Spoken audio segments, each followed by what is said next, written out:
Does any of this sound familiar? You decide to do an event. You spend what you think is a fortune on your stand. You spend several days conversing with potential customers, getting names and details, and you go back to the office with good intentions. You then start the process of reaching out to them, perhaps with an email and then with a call, but you can't reach most of them. Of those that you do reach, some are not interested now, and some ask you to call back, and suddenly the task gets bigger and bigger and bigger. Time goes by, other priorities take over, and that investment ultimately goes down the drain. What you need is a process before and after the event. Firstly, before the event, why not contact prospective and current customers and encourage them onto your stand to ensure you've got a steady stream? After the event, make sure they're all contacted in the first week and then followed up until they're qualified in or out of your sales funnel.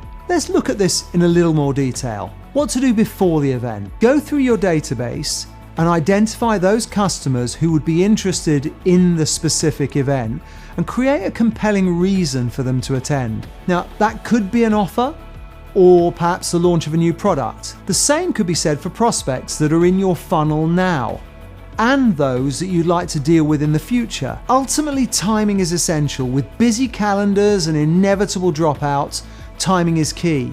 Usually it helps to allow 6 to 8 weeks ahead of the day to start your marketing activity.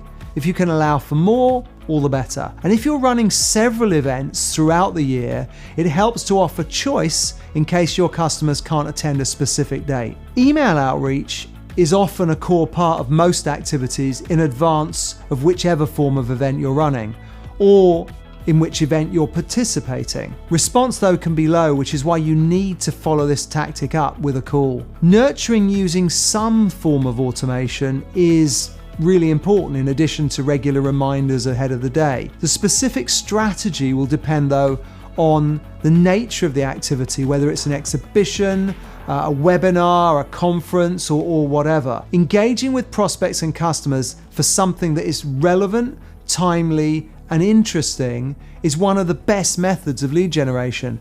And what's more, the higher the value of what you sell, the more important it is to get in front of the right people, and that's where human contact is vital in the process. If I look now at after the event, if you're fortunate enough to generate a good number of leads, those leads will go cold really quickly if you don't call them in the first few days after you've met them. Other priorities kick in. Interest calls. You also need to filter genuine prospects from those that are just wasting your time. And if your sales team has the bandwidth to make those initial calls, great, that's perfect. However, it's not always the first call, it's often the second or the third call that counts in the management of the sales pipeline. Further prospect qualification following the event is essential. Calling back at the right time is a must.